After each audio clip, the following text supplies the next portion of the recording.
welcome. Thanks for having me.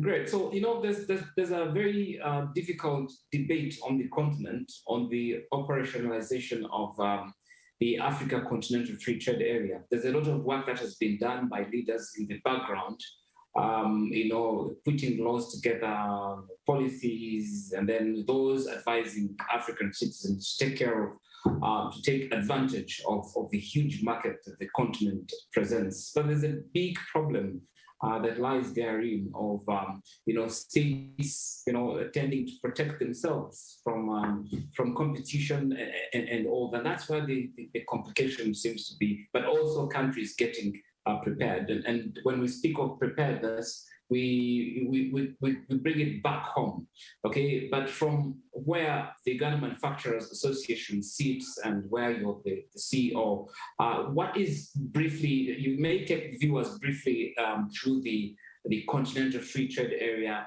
How will it work for them? Okay, thank you very much, Malcolm. First of all, to understand the Continental Free Trade Area, you have to understand the scope of the free trade area. And you have to understand that it's an agreement, it's a trade agreement that is quite ambitious in nature because it aims to bring together 54 countries, 54 out of the 55 African countries, and it aims to service the needs of 1.3 billion people, which is quite a significant number. The point of this is that there's a realization, a bit late, but there is a realization nonetheless, that we are lagging behind as Africa when it turns to international trade. Because while we have 17% of global population, we still only contribute 3% to global GDP, which is a very annoying number, especially when you go down into the details and find that, for example, 40% of the world's gold is in Africa. When you find that nearly 15% of the world's oil is in Africa, and so on and so forth. So the free trade area envisions a situation where Malcolm, who is based in Kampala, is interested in a job in Namibia and does not jump through hoops in terms of having work permits and all other permits in order to access that job in Namibia that he has seen. But rather, he has the ability to move there, compete at the same level with the nationals, and if he succeeds, he's able to take up the job. I use jobs as one element because there's a movement of services protocol, but on the other side, there's the movement of goods. And the African Continental Free Trade Area allows us, especially on the manufacturing front, to move our goods from Uganda to any country that we can access, as long as we fulfill the standards set by the African Continental Free Trade Area. Okay, Don, okay, so just take us through our preparedness, for instance, as the Uganda Manufacturers Association head, who oversees or who knows a little bit, more about our small and medium enterprises beyond what we really know ourselves. Talk to us about the country's preparedness as we hear more messages of industrializing. There's a lot that has been done, a lot of work in the background. There's a lot of goods that Ugandans are producing, though we have issues with standards here and there, because there's a very key issue really that we have had with Europeans accessing the European market. And so talk to us about our preparedness. At least you are in a better position, Daniel. So our preparedness is such that, one, on the standards question, we have some of the most robust standards in Africa, actually, for Uganda, as monitored by the Uganda National Bureau of Standards. In fact, in recognition of the level of standardization in Uganda, UNBS sits on the board, and I think is chair of the Africa-wide standards platform, because there's a realization that Uganda can lead in this area. So standards, we are going down the right track. Are there still a few needle points? Certainly, but we are working on those. As far as negotiations go, our Ministry of Trade has been at the forefront of negotiating terms for the free trade area, because over the course of the free trade area, there's requirement that, first of all, nations agree to liberalize tariffs on 90% of the products that they import. This would mean that these products would go into a list that would have it that in 5 years' time, these products would be able to enter the country at zero duty. It then moves on to say that 7%, a further 7%, would have to be determined, and these would be designated as items that require more time for preparation. These would require another 10 years for them to be liberalized. And then there is also a list of sensitive products, a 3%, where we say, for example, for these, Uganda, we are saying we are not opening up these to any international entry because we feel we have adequate capacities and we have more than enough capacity in the country. These would then be available for discussion much later to see whether the situation has changed. So on negotiations, I think our team at the Ministry of Trade has done an excellent job.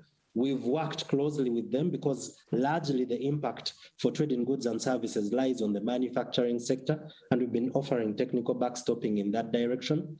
Then the third element, of course, is around now awareness, because having done all this, it's pointless if people do not know that there exists a free trade area and that opportunities exist therein. So that's the part where we come in now, that the UMA, with partnership from United Nations Development Program and a couple of other partners, is going out to educate members on the African Continental Free Trade Area. We've developed tools for company assessments because exporting is not a case of waking up tomorrow and going with your bag of maize across the border. It requires preparedness. So in understanding this, we've developed tools for preparedness. We've also developed tools to assess yourself as a company, to say, okay, do I actually qualify, or are there areas where I need to do some more work? Because that's very fantastic. And I'm very sorry for cutting you short, because that's exactly where I was going to come in and ask you what exactly is expected of a manufacturer, for instance. And maybe if we start with even cottage industries that we may have here, what is expected of them and who should get ready? Because I know not everyone can really match the standards, continental standards, standards of some of the countries that are really doing so well. If you check with Namibia, Kenya, and others, Rwanda, and other countries that I may not mention, maybe South Africa. So what should be expected of our people who are busy investing lots of money, by the way, huge loans into importing production lines, starting up factories here and there, processing goods, numerous types of goods? Yes, so one of the first things that anyone looking to export has to do is to first ascertain that whatever product and whatever item they're trying to take into the market is a product that has attained a profitable domestic market. Because if you're not profitable locally, you're certainly in trouble when you go international, because you're compounding your challenges as you go international. Number two is financial stability, because one thing to realize out of the export business is it could be that for the first year or two or even three, you're not making significant profits out of the export ventures. But do you have the staying power? Have you established the capacities internally to have the staying power? Third is you have to think critically on whether exporting is part of your company's long-term strategy.